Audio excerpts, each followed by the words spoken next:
Hoy vamos a hablar con Juan Francisco Ferrándiz, autor del Juicio del Agua, publicado por Grijalbo del grupo editorial Penguin Random House. Se trata de una novela histórica que recoge el momento en el que en plena Edad Media se recupera el derecho romano y esta nueva justicia que se empieza a aplicar sienta las bases para crear el mundo moderno que conocemos hoy en día. Además, el Juicio del Agua tiene intriga, tiene mucha acción, tiene buenos personajes y una gran historia de amor. A mí me ha convencido, de hecho me parece una maravilla y vaya, que estoy deseando hablar con el autor. Pasemos a la entrevista.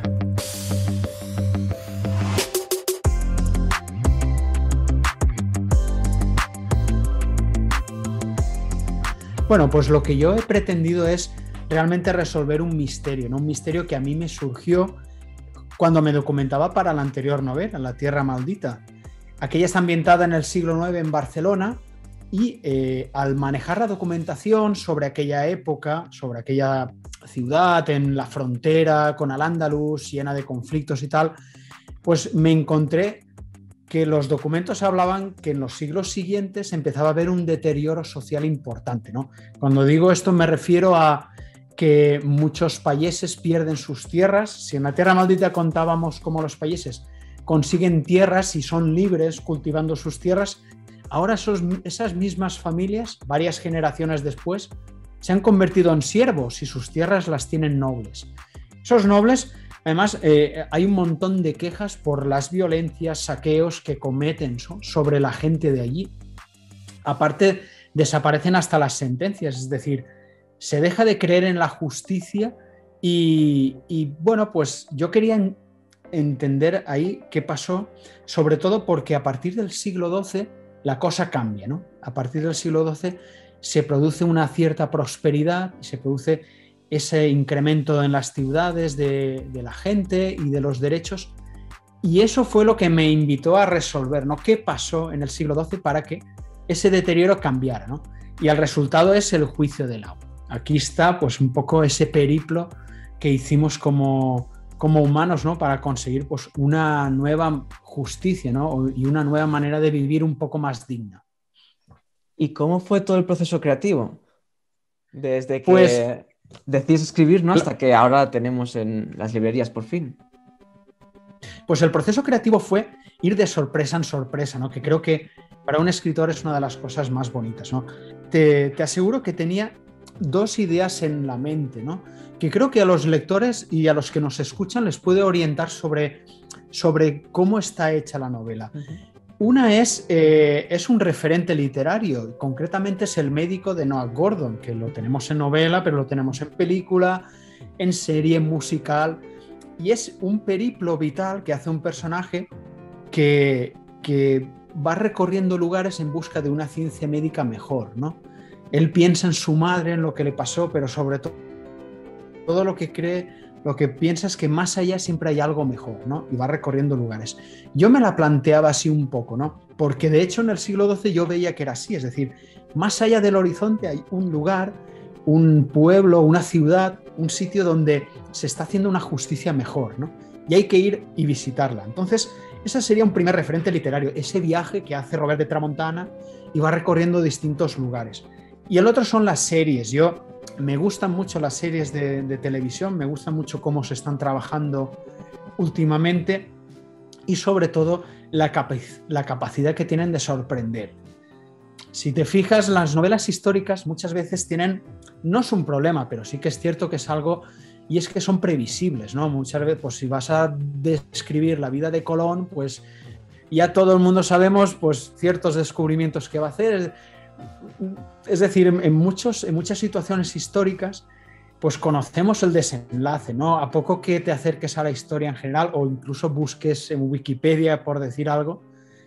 Yo quería evitar eso. Yo quería que cuando abres el libro y te ves una cosa muy extraña, una ordalía, una prueba ahí en un lugar mágico, que Solérdola en una balsa en medio del frío, sumergir a dos niños pequeños en agua, a ver qué familia tiene la razón. A partir de ahí no sepamos eso, hacia dónde caminará, ¿no?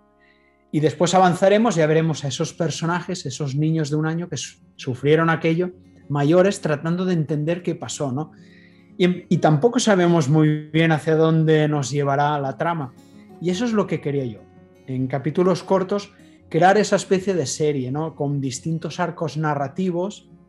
En un lugar pasan ciertas cosas que se van resolviendo y pasamos a otro lugar donde pasan nuevas cosas, nuevas aventuras que también se resuelven, pero de todas vemos el crecimiento de los personajes, ¿no?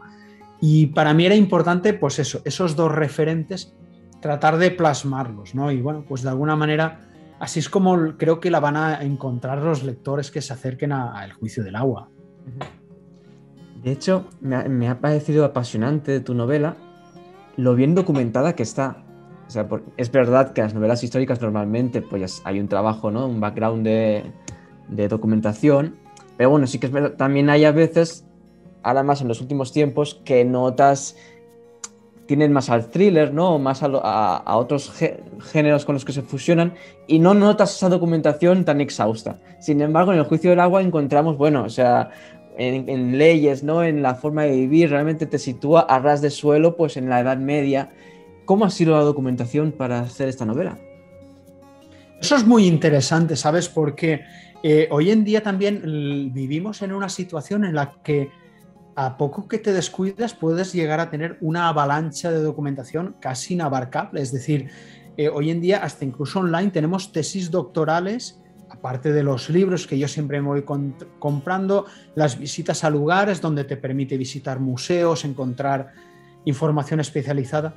De repente te ves un mar de documentos y yo creo que el gran trabajo y el gran esfuerzo que tenemos los escritores que hacemos novela histórica no tiene que ser tanto mostrar, sino cribar y seleccionar.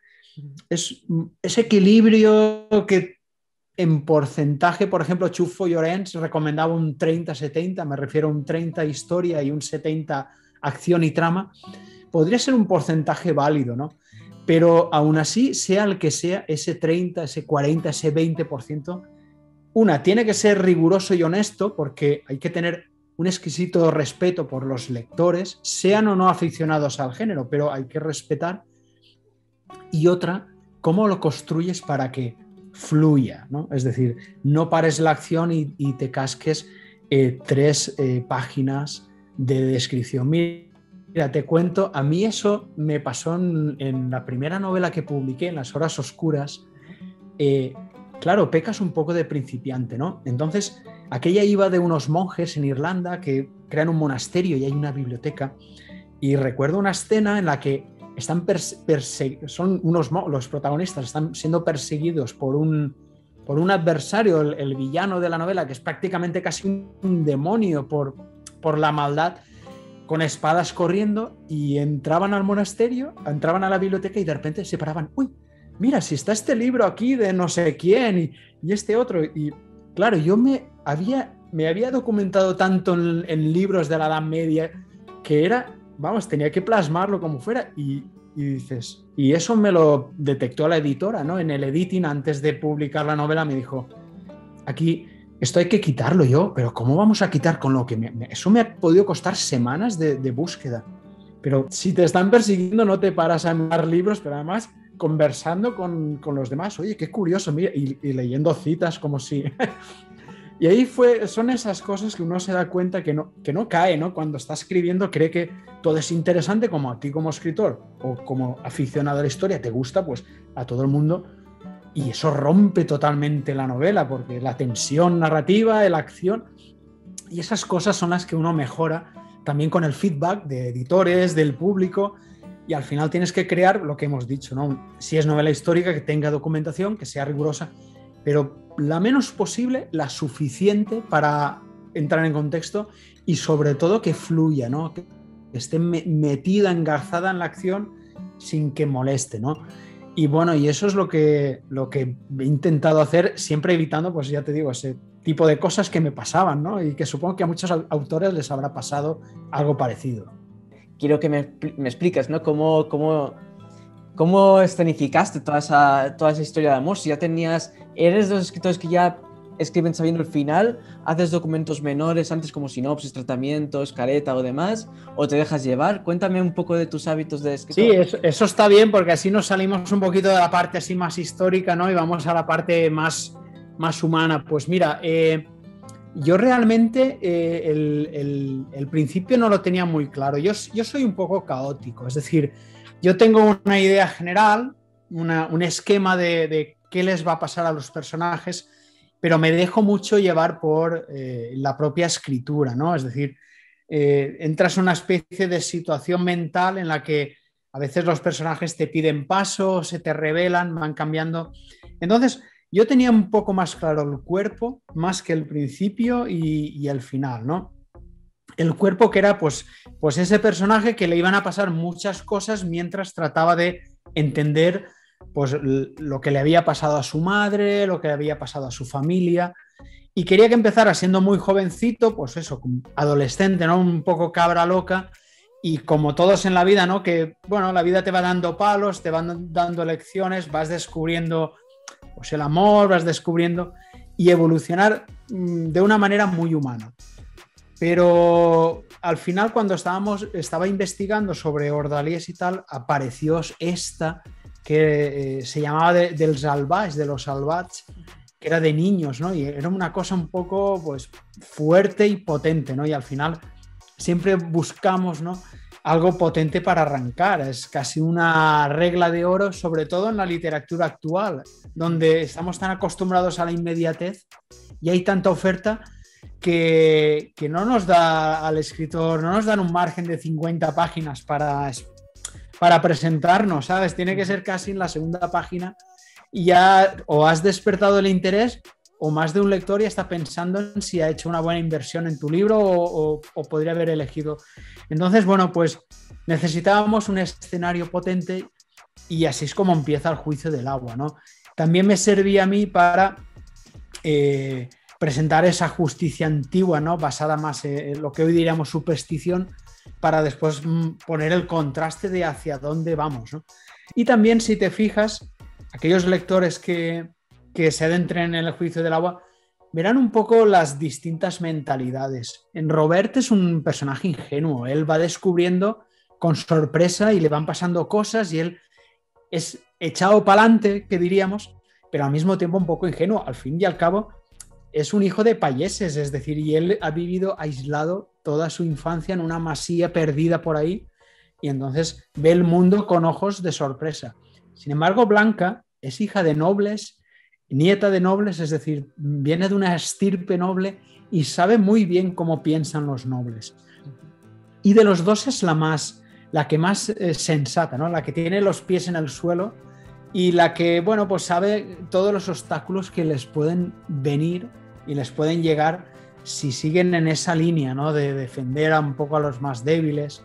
Y a mí me gustaba ese contraste, ¿no? Entonces, yo creo que te voy a confesar mi arma secreta, ¿no? La aplico para todo en la vida. Creo que a la gente que nos escucha le puede servir porque a mí me ha ido llevando en mi vida a todos los lugares que jamás pensaba que no podría llegar y he ido llegando. Puede que me queden muchos más. Y es los que no somos genios literatos, no somos genios en nada, tenemos un arma que es la revisión. Es decir, yo alguna vez lo he dicho y aunque suene pretencioso te lo digo, y tú también, Tony, tú estás a X revisiones de ganar el Premio Nobel de Literatura. Y yo también. A lo mejor son 1000, 5000, 1.000.000, igual necesitamos 5 vidas revisando nuestra novela, pero no es infinito, ¿eh? No es un número infinito, es un número concreto. ¿Eso qué significa? Que cada vez que tocas el texto, cada vez que lo revisas, mejora. Como decía Ernest Hemingway, ¿no? El primer borrador es una mierda. Y es así, siempre, siempre. Entonces, una revisión y otra, y a la que llevas 5 o 6, estás harto, estás que te entran ganas y estás quemarías a Robert. Yo a veces digo, les mando una peste negra y me los cargo a todos en el siglo XII. Se acabó, ¿sabes? Los odias a las personas. Pero lo revisas y otra vez, y va mejorando. Y después, lógicamente, en la editorial, pero sigues. Y yo, si tuviera el borrador del Juicio del Agua, lo seguiría revisando, porque todo mejora, y todo en la vida, ¿eh? Cualquier trabajo, cualquier expresión artística, cada vez que lo revisas, mejora. Y yo sé que es pesado, y sé que es desalentador a veces, pero es el arma que tenemos los que, ya digo, los que no somos genios, que hacemos algo y nos sale y todo el mundo queda deslumbrado, pues tenemos esa otra herramienta que sabiéndola utilizar nos puede llevar, pues por ejemplo en mi caso, pues a convertirme en escritor, ¿no? Es un sueño que yo tenía que lo veía inalcanzable y bueno, y me he ido acercando a él. Y en otras facetas de la vida también he ido consiguiendo, ¿no? A nivel laboral, a nivel personal, y la revisión es siempre una de las máximas mías, ¿no? Y creo que es importante que la gente eso lo sepa, porque cuando uno se enfrenta a un reto nuevo, pues tiende a desalentarse y nunca sale bien a la primera, y uno suele caer en la eso de que no sirvo para esto. Pues bueno, pues esa herramienta, quien la utilice ya verá cómo funciona, ¿eh? Pero además funciona muy bien. Es pesada, es costosa, pero funciona. Y qué valioso es, porque yo te confieso que a veces me frustra un poco, porque veo a muchas personas, ¿no?, en las redes sociales y demás, que enseguida, en cuanto termina el primer borrador, al día siguiente se lo están mandando a una editorial, ¿no?, para ver si se lo publican. Y yo no digo que a Gabriel García Márquez eso no lo pudiese hacer, por supuesto. Pero tal y como tú dices, el 99% de autores, el primer borrador, lo decía Hemingway, tú lo has dicho, ¿no? Es una mierda. Y además conviene, ¿no? Stephen King, por ejemplo, dice, déjalo descansar 6 semanas, vuelves, ¿no? Lo revisas, otro tiempo de enfriamiento, porque aunque seas Leo Messi como jugador, es que al final desde fuera del campo se ve más clara a veces la jugada, y si das este tiempo de refresco para una revisión, lo vas a ver con más perspectiva, ¿no? Vas a ver qué giros funcionan, qué giros no. Entonces, claro, a mí a veces me pasa que me critican muchas veces porque soy como muy, no, ahora una revisión, no, ahora voy a por la tercera versión, ¿no? Y me dicen, no, pero es muy lo calculas todo demasiado, ¿no? El proceso creativo y todas estas cosas que te dicen. Y valoro un montón lo que has dicho, qué importante es la revisión. Sí, además, es más, podemos jugar con eso precisamente, dejarnos llevar en el primer borrador, dejar volar la imaginación, que salte todo por los aires, saco un personaje de la manga, hundo otro, me quito, me pongo, viajo, voy a donde me dé la gana, creo 200 páginas más, y después en las segundas revisiones ya todo lo vas afinando y ahí pues cortas tal, es decir, las primeras revisiones son muy profundas y después ya vas mejorando el texto. Yo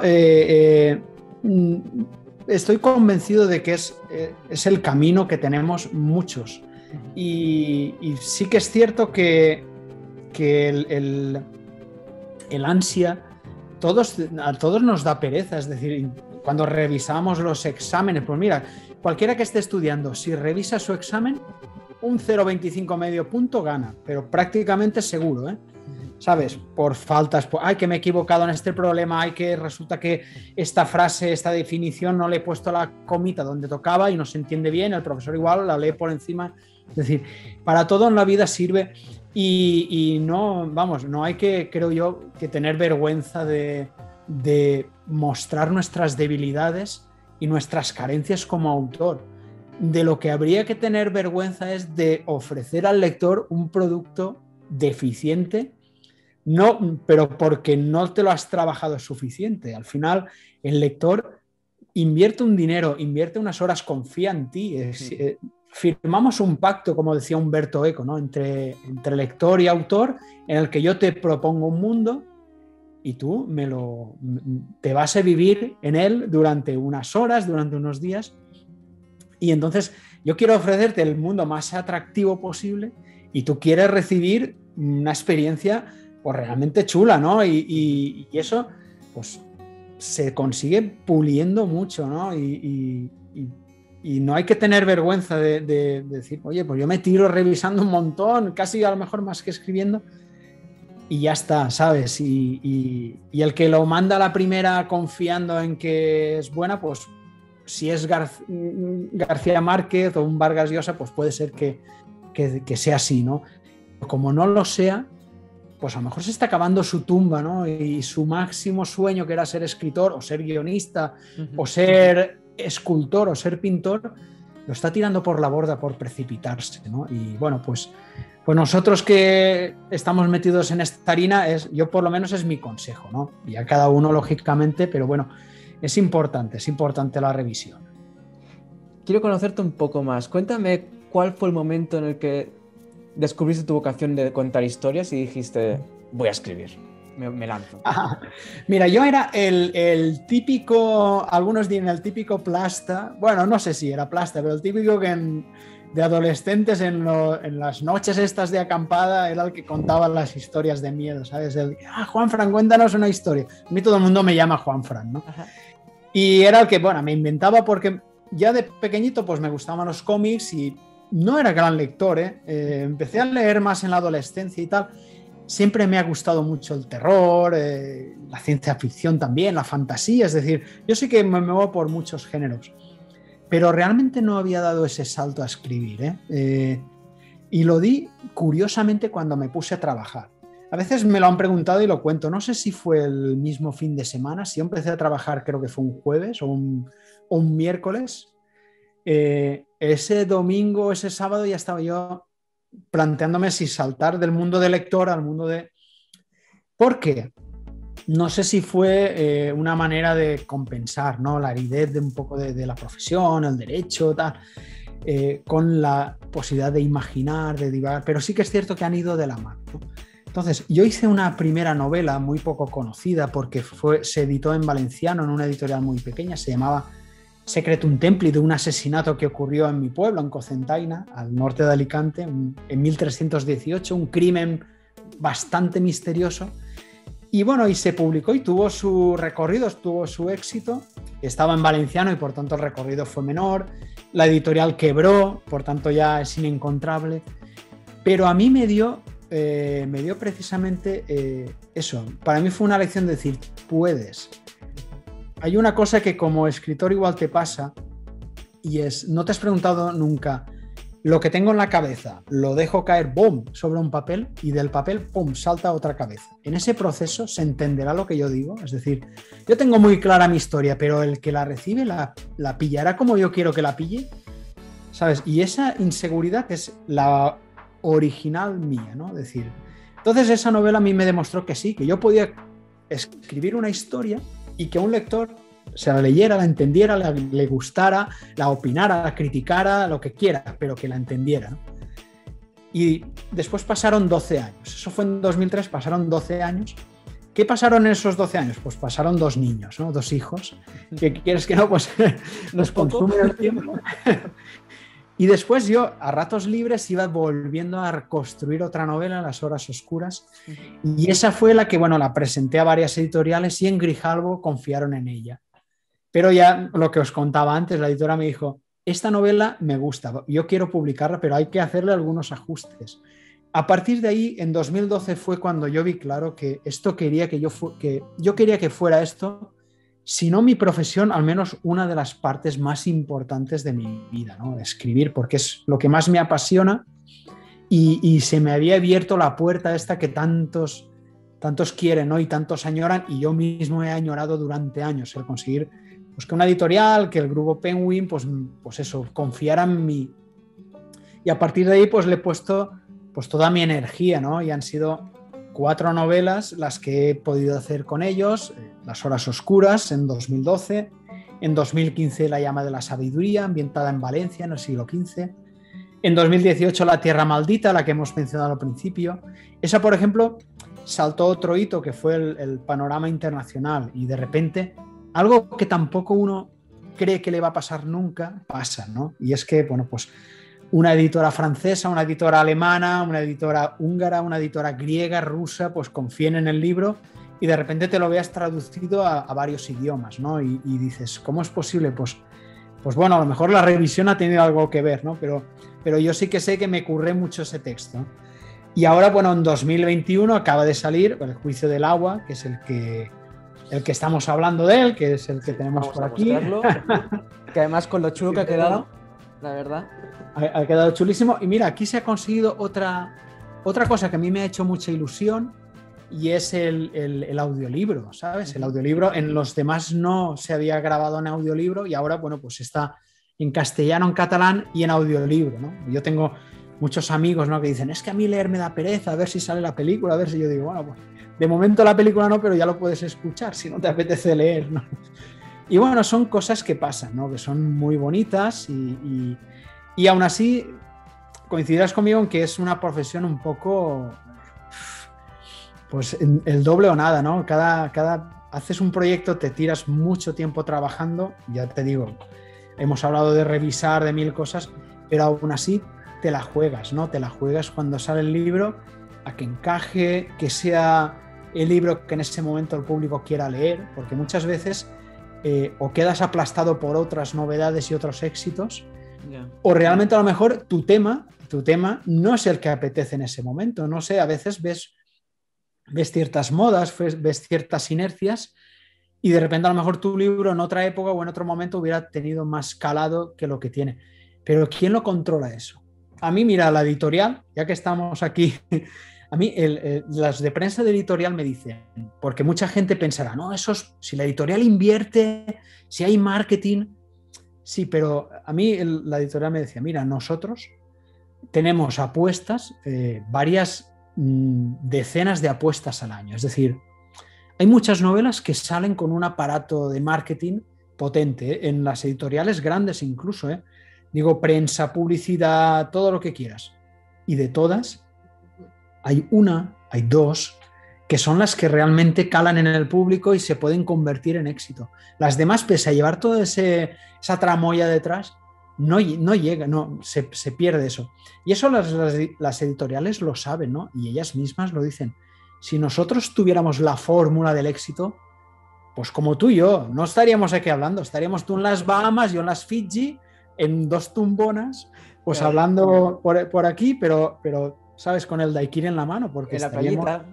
Claro, es decir, ¿quién tiene la fórmula del éxito en todo?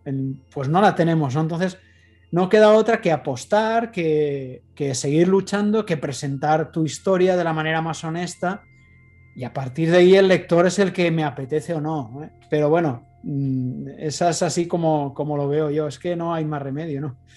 Por eso que yo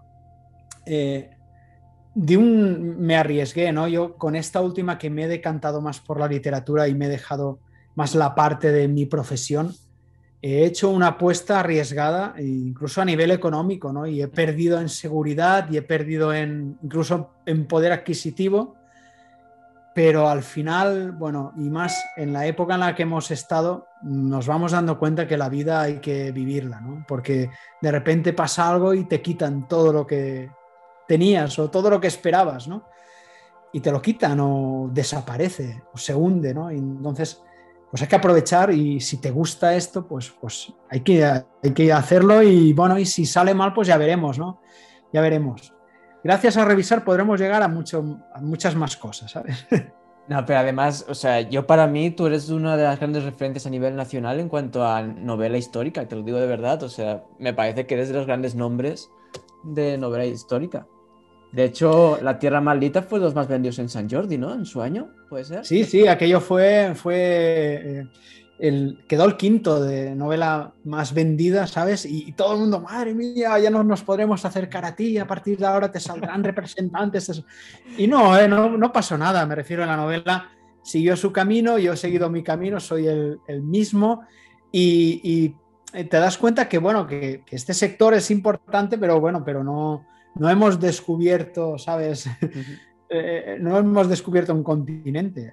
Entonces, yo me agrada, ¿no? Y me enorgullece que me digas eso.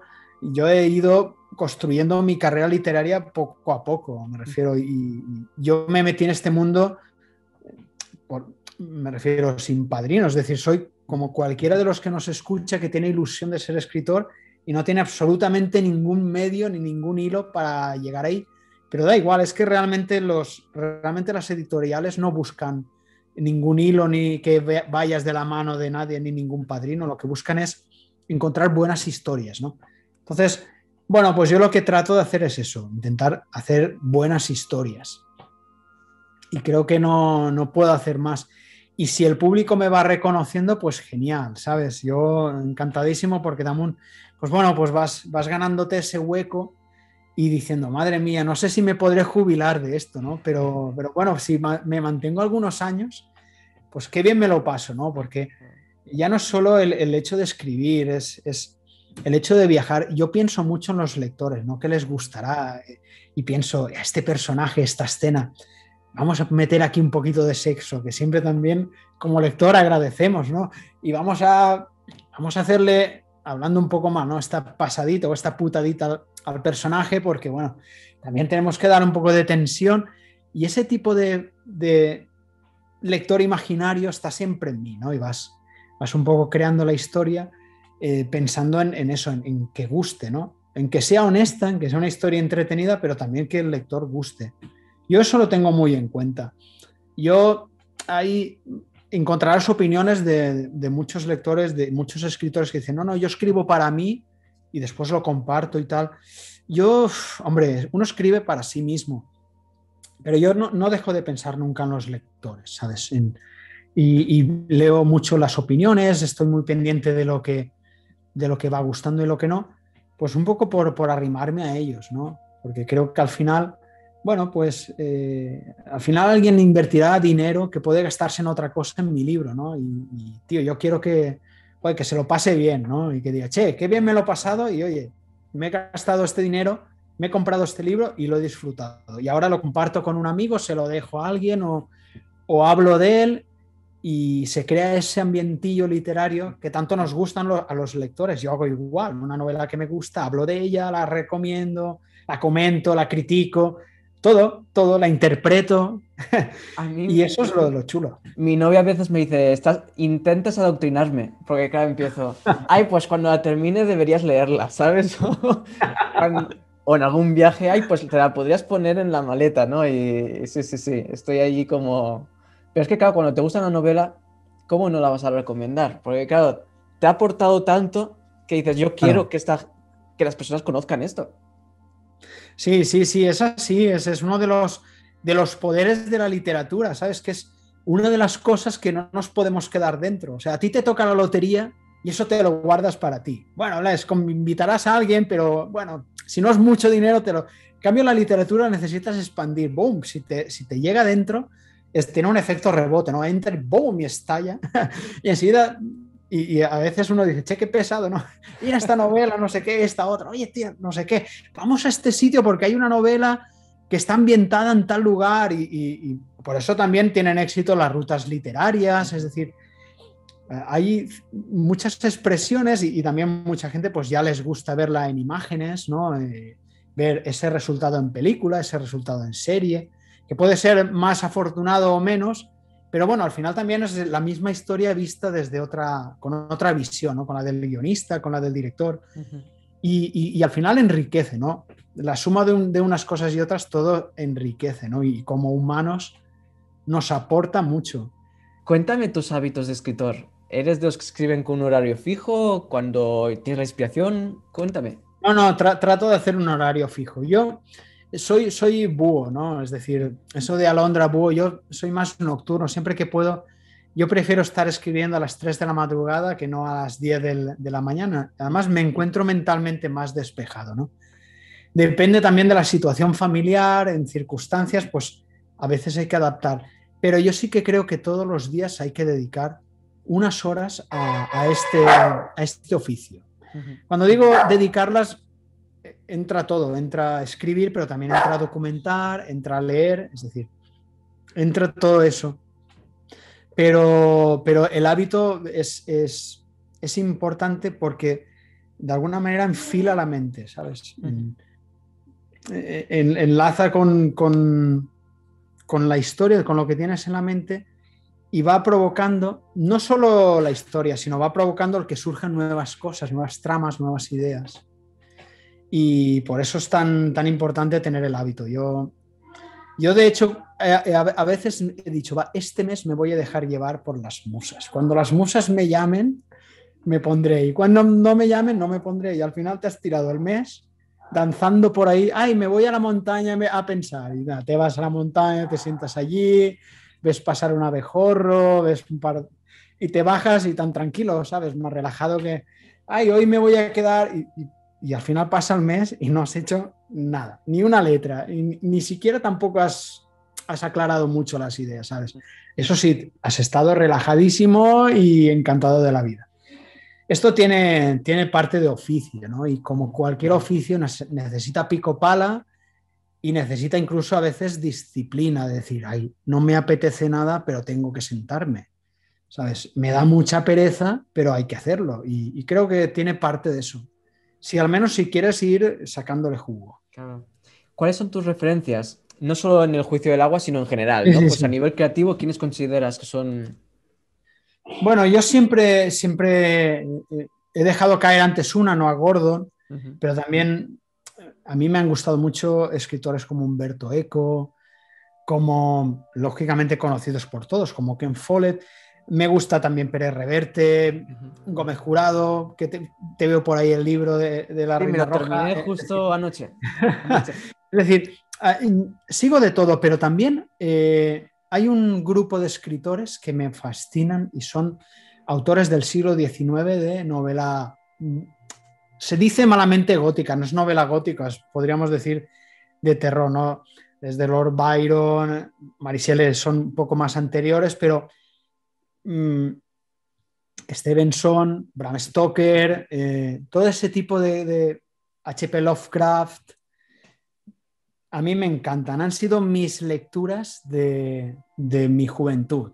Ujú. He leído mucha fantasía, me gusta Tolkien, ¿sabes? Me leí Juego de Tronos, o sea, Canción de Fuego y Hielo, cuando no se la leía a nadie, es decir, cuando se publicó en España hace bastantes años antes de empezar con la serie, ¿no? Que fue lo Ujú. que le dio el espaldarazo. Y éramos cuatro ratas, ¿no? Leyendo eso en España y unas cuantas más en América. Pero soy muy ecléctico, como ves, ¿no? Es decir, voy saltando el género de ciencia ficción, me gusta mucho. Además, ahora precisamente estoy leyendo ciencia ficción, Ujú. novelas de los años 70, ¿eh? ¿Sabes? La saga de Pórtico, y me gusta mucho cómo en los años 60 el autor ya inventó Alexa, ¿no? O inventó Siri, es decir, en los años 70 ya tenían en la novela de ciencia ficción sus asistentes virtuales, tal. Y, y me gusta sobre todo eso, variar de temáticas. También leo a Ildefonso Falcón, es decir, de novela histórica, Chufo Llorens. Tengo a lo mejor los referentes más comunes que Ujú. lee todo el mundo y que conoce todo el mundo, pero yo eso lo aderezo con autores, pues eso, de ciencia ficción menos conocidos, de géneros de terror, de thriller, de fantasía. Lo aderezo con mucho y de alguna manera de todas recoges algo, ¿sabes? Una manera de contar. A mí una de las cosas que más me fascina como lector y como escritor es hasta dónde llega la imaginación. Eso es una de las cosas que me ha gustado desde siempre. Es decir, incluso yo me lo planteo. Es decir, yo ahora me muevo por la novela histórica y claro, ahí hay unos cánones y hay unos límites Ujú. que te ciñen, ¿no? Pero a veces me pregunto, algún día me sentaré a escribir, no sé si con pretensión de publicar o no, y ver hasta dónde llega mi imaginación. Es decir, cuáles son los límites, porque realmente, sobre todo si te acercas a los géneros de fantasía, de ciencia ficción y tal, la mente humana es capaz de imaginar lo increíble, ¿no? Y otros géneros, situaciones inverosímiles y darles coherencia, ¿no? Y eso parece que no, pero para mí tiene mérito. O sea, pensar lo que no ha pensado nadie, imaginar lo que no ha imaginado nadie es algo increíble, ¿no? Es un triunfo de la mente humana fascinante y me gustaría probarme a mí mismo, ¿no? Porque veo que otros lo han hecho tan bien Ujú. que me atrae también, ¿no? Así que, bueno, pues ya te digo, referentes, no sé, por ahí hay un montón de libros, estos son no ficción, podríamos decir, los Ajá. de ficción los tengo más allá y hay muchísimos, ¿no? De todo pelaje.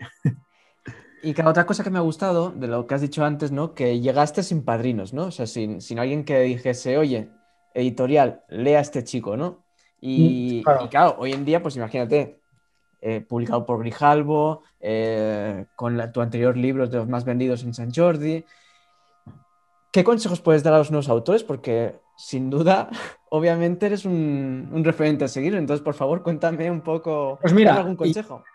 yo te voy a decir lo que a mí me dijeron en la editorial, que no sé si este proceso es general, si lo hacen todas las editoriales o no, pero sí que creo que se tiene en cuenta. Y es, cuando tú mandas una novela a la editorial, va a sufrir 3 revisiones. Lo digo porque la primera va a cogerla a alguien, por supuesto no será el editor, y puede ser incluso, no te digo, pero vamos, y ahora sí, no sé si se ve, abrirá, leerá el banquete, un poquito por aquí, después pasará un puñado de páginas, leerá este fragmento. Bueno, a lo mejor si el capítulo no es largo, leerá un capitulito medio. Como hay alguna falta de ortografía, a lo mejor una falta puede escaparse, pero como haya frases mal construidas, errores de sintaxis o un exceso de ego escritor de descripción farragosa o algo, cerrado y al archivo, que ya sabéis que es una trituradora. A reciclar, ojalá, ¿no? Esa es la primera. Entonces, primer consejo, aquello que mandes que esté lo más bien escrito posible. Que nadie confíe, no, pero eso después los correctores de estilo, no. Bueno, eso vendrá si viene, pero, o sea, se presupone que el que manda algo a una editorial sabe escribir o lo ha intentado hacer bien.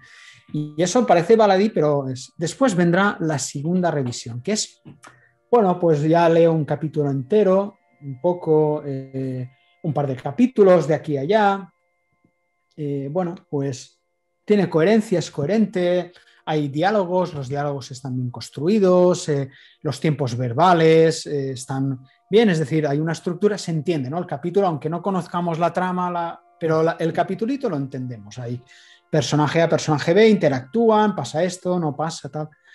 Vale, esa es la segunda. Si esa la superas, es decir, si has hecho un texto bien escrito a nivel de sintaxis, gramática y demás, algo coherente, bien coherente, pues pasas a la tercera revisión y quieres que alguien se lo lee como una novela.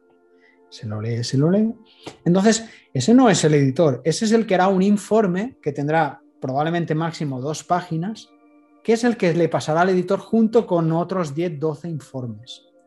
En ese informe, o sea, tu historia tiene que haber sido capaz de captar la atención de ese lector y poder concentrar toda su genialidad en 2 páginas. Y esas 2 páginas la editora se las leerá, o el editor, con cierta indiferencia, porque detrás de esas vienen muchas otras y hay muchas reuniones, mucho trabajo, y es, bueno, pues una parte más del trabajo. Y de entre todas, ¡pum! Si la tuya ha llamado la atención, pues entonces la editora probablemente o el editor pues se arriesgue a leerla, ¿no? A leer el manuscrito y encontrarán los fallos que tengan que encontrar, los errores, los capítulos que a lo mejor no ven claros, pero bueno, pero ya he superado esas 3 fases y entonces ese es mi consejo, hacerlo bien, no tengas prisa por mandar un texto a la editorial porque va a ser contraproducente. Mira bien tu historia, ya una vez que sea coherente, que cada capítulo tenga su cosita y después, lógicamente, que el conjunto sea una historia pues lo más atractiva posible, ¿no? Y con todo eso no te garantizan nada, no tienes garantizado la publicación, pero sí que has avanzado mucho como escritor y quizás en una puerta no te abran, pero quizás en otra sí o en otra, o quién sabe, pero ya vas encarrilado a poder publicar. Ese es mi consejo.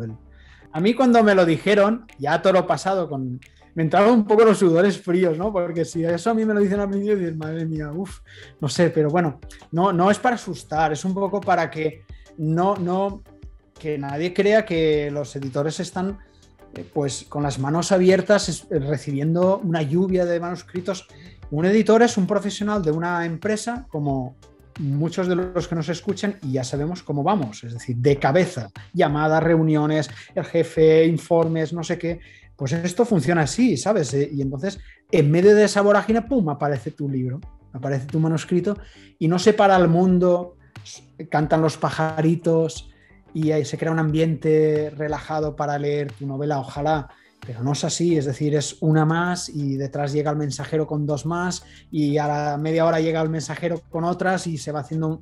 Yo he entrado a las editoriales y asustan las torres de manuscritos, las torres que llegan casi al techo. Entonces, conscientes de eso, sin perder la esperanza y la ilusión, pues vamos a aproximarnos, pues eso, con un buen producto, ¿no? A partir de ahí hemos ganado bastante, ¿eh? Yo es lo que aconsejaría, ¿no? Pues te agradezco un montón la transparencia y la confianza, ¿no? De decirlo, porque ya te digo, no todo el mundo se moja y tú lo has hecho y se agradece de verdad. Pues gracias y todos lo sabemos, es decir, la mejor novela escrita en 2020 estará seguramente en un cajón o en un disco duro de un ordenador. La mejor poesía del siglo XXI, del año 2021, pues probablemente nunca se conozca. Y es así, es decir, pero funciona todo en la vida igual, ¿sabes? Al final, pues el tren, cada uno tiene unas oportunidades, el tren nos pasa de una manera a unos, de otra a otros, y bueno, lo único que podemos hacer es pues coger las oportunidades como vengan, ¿no? Y cada uno intentar, eso sí, ser un poquito más feliz, ¿no? Con lo que tiene o lo que puede llegar a ser. Yo he encontrado mucho sentido a mi vida gracias a la escritura, ¿eh? Yo, de hecho, si no fuera escritor, pues no sé si mi vida sería gris, ¿no? No lo sé, pero yo sí que sé que desde ese día que me contrataron y empecé a trabajar, yo creo que no ha habido día en mi vida, y han pasado más de 20 años, que no haya pensado, ostras tú, cuánto que me gustaría dedicarme a escribir. Pero todos los santos días a las 7 de la mañana cuando uno se levanta. Y bueno, y me dejé la vida por conseguirlo, ¿no? Y bueno, pues al final, ya te digo, me dieron la oportunidad, me llamaron. Fue una llamada muy curiosa porque encima, yo no sé si me llamó el becario, pero yo estaba en el trabajo ahí, pues eso, tenía que ir a una reunión, no sé qué, y un día perdido, en una semana perdida, a las 11 o las 12 de la mañana suena mi teléfono móvil, y yo lo cojo y hola, te llamamos de Grijalbo, no sé qué, tal, es que tenemos aquí un manuscrito tuyo, y el tono era tan monótono que creía que era alguna publicidad de estas de telefonía, ¿sabes? Y iba a colgar así diciendo, no me interesa, porque iba yo con... Y no sé cómo escuché Grijalbo y tal, y se me encendió porque yo había hecho varios meses, ¿no? Que había mandado el manuscrito, en este caso a Grijalbo, porque había visto en la web que, bueno, pues que apostaban también por escritores noveles y que si tenían, pues podíamos mandar el manuscrito a tal dirección. Y bueno, pues yo lo mandé y ya ni me acordaba, ¿no? Y claro, de repente estaba escuchando no sé qué, te llamaba, y dije, ¿cómo? ¿Qué? ¿De Grijalbo? Y ahí el chaval reaccionó, ¿no? Reaccionó y dijo, sí, mira, te llamamos de la editorial, es que a la editora le ha interesado tu manuscrito, nos gustaría un poquito hablar contigo, no sé qué, tal, si pudieras venir aquí a Barcelona. Y me acuerdo porque la anécdota fue esa, yo un poco más y les cuelgo, ¿sabes? Diciendo, propaganda. Qué chula la anécdota, la verdad. No sé quién, no sé, no era creo que no sé si era un becario que después ya no estaba. Bueno, la cuestión es que el que me llamó no tenía su día, ¿no? Claro, y sin embargo, claro. a mí me dio el día, ¿sabes? Me dio uno de los mejores días de mi vida porque yo empecé a saltar de alegría por allí. La gente de los compañeros de trabajo me miraban porque nadie salta en un despacho de abogados de entusiasmo, ya te lo digo yo, ¿sabes? Salvo que a lo mejor gane algo muy importante, pero... Y yo empecé, bueno, porque de alguna manera vi que se abría una puerta que había estado cerrada cal y canto, que no contaba que se pudiera abrir y se abrió, ¿no? Y bueno, pues a partir de ahí eso ya vino las novelas que he ido publicando, que hemos hablado antes. Pero bueno, son cosas que uno atesora, ¿no? Y al final dices, ¿qué es mi vida de escritor? Pues al final es un cúmulo de circunstancias, no todo es bonito, ¿sabes? La soledad del escritor también pesa y muchas veces dices, a ver esto, ¿dónde va? ¿No? ¿Dónde va esta profesión? Y dónde... Pero a mí me ha valido la pena, ¿eh? Sinceramente me ha valido la pena. Pues muchísimas gracias, Juan Francisco. Lo que sí que vale la pena es leerse tu novela y desde aquí, para las espectadoras y espectadores que estén viendo el vídeo, vaya, recomendar al 100% que lean El juicio del agua porque es una novela histórica que van a disfrutar, que tiene mucha intriga, una gran historia de amor, cosa que a mí me emocionó mucho y está muy bien. La verdad que está genial. Es un novelón.